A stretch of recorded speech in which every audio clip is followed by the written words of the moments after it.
Bonjour à tous, c'est Nicole et on se retrouve pour cette troisième partie du tutoriel concernant le jQuery.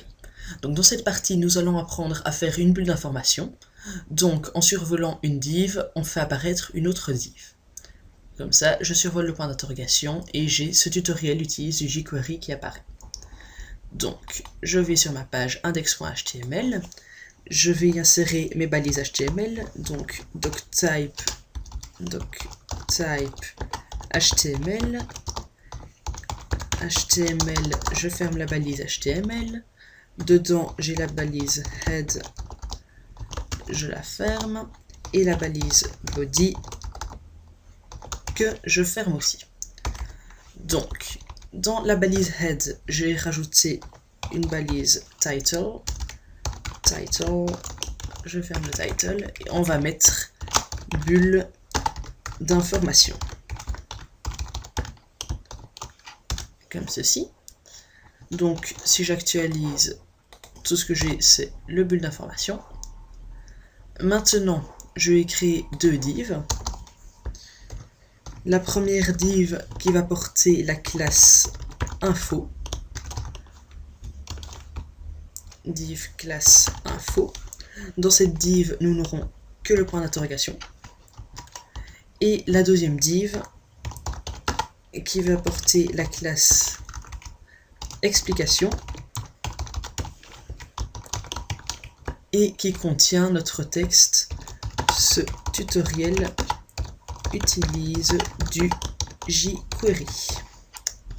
Voilà. Donc maintenant que j'ai créé mes deux divs, je peux constater qu'elles apparaissent. J'ai mon point d'interrogation et ce tutoriel utilise du jQuery. Maintenant, je vais les styliser.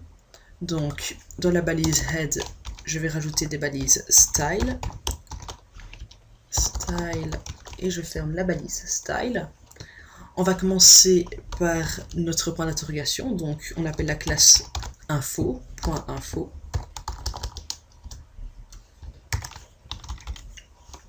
Tout d'abord, on va rajouter une bordure de 1px border 2.1px solid et noir.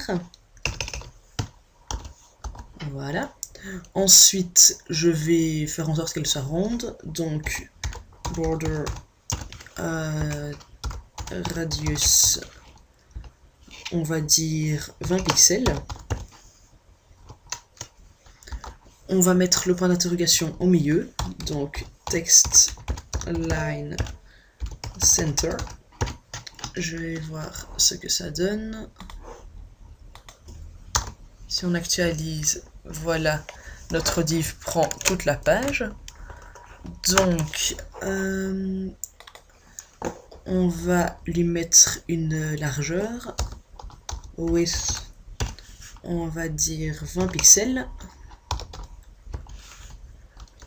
Et une couleur de fond. Background color de point, j'ai utilisé du FF0, Alger FF0, voilà, dièse, pardon. J'actualise, c'est jaune et on a notre largeur. Ici, on peut constater que le curseur reste un curseur de texte. Donc, je vais changer ça en mettant un cursor pointer. Et je vais aussi déplacer la div par rapport à la gauche et au haut. Donc margin top, on va dire 20 pixels. Et margin left, là on va dire 105 pixels. J'actualise et voilà. Donc si je clique, il ne se passe rien, mais c'est bien positionné. Alors, la deuxième div, on va l'appeler point. Donc on appelle la classe point explication. J'ouvre et je ferme mes accolades. Dedans, On va aussi lui mettre une couleur de fond. Donc, background color, on va dire rouge, donc. Allez, rouge, F00. On va lui mettre des bords arrondis. Donc, border-radius. 20 pixels aussi. Voilà, ça prend toute la place. Ensuite, une largeur, OS 220 pixels. Voilà. Même chose, ce n'est pas au milieu et ce n'est pas aligné. Enfin, ce n'est pas aligné par rapport à la bulle d'information. Donc, text align center. Et on va lui mettre un margin top de 3 pixels pour que ça ne touche pas notre div point d'interrogation, la div info. Et puis on va aussi... Oui, non, ben, c'est tout en fait. Pour le moment. Voilà. Donc c'est un peu décalé de 3 pixels entre les deux.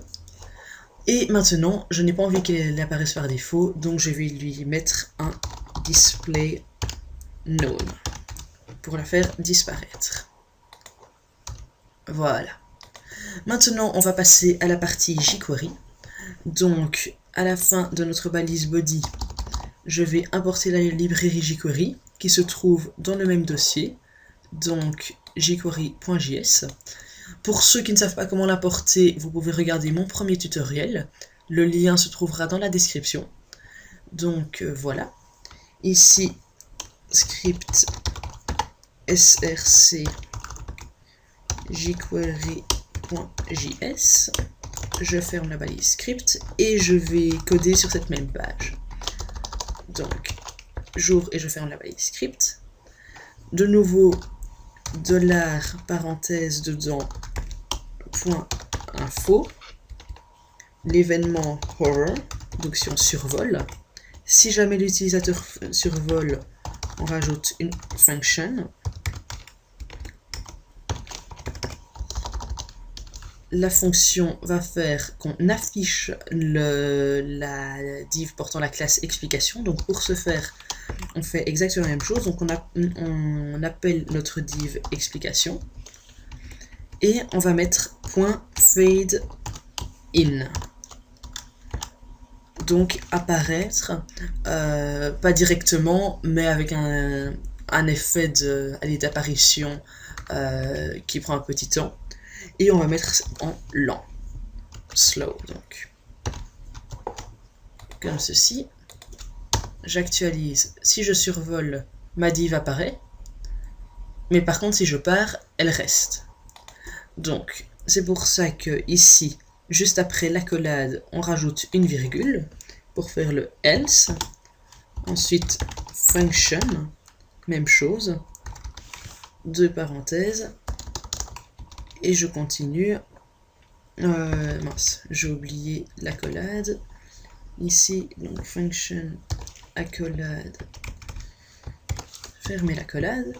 Et ici, on réappelle notre div explication.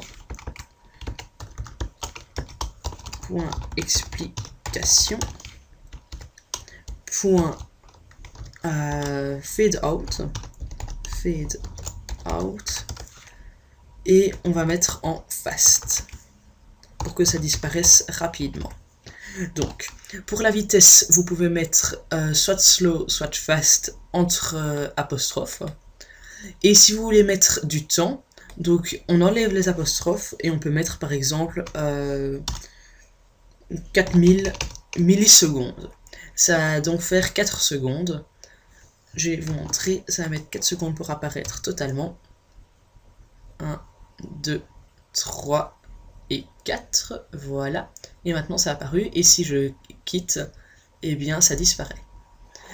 Donc je vais remettre en slow. Voilà, et je vais vous montrer un petit effet, un petit problème. Donc, je vais dessus, et si jamais je survole comme ça, je survole, je désurvole, je survole, je désurvole, et bien ça s'affiche, ça disparaît, ça s'affiche, ça disparaît. Donc, pour éviter ça, je vais rajouter juste avant le fade out un point stop, comme ça, tout simplement. Regardez, ça n'a même pas terminé. J'actualise. Ici, ça se passe bien. Si je survole, je désurvole, je survole, je désurvole, il n'y a pas de problème. Donc voilà, cela clôture cette troisième partie. Et on se voit dans la quatrième partie. Merci beaucoup d'avoir suivi. Et voilà. Merci, au revoir.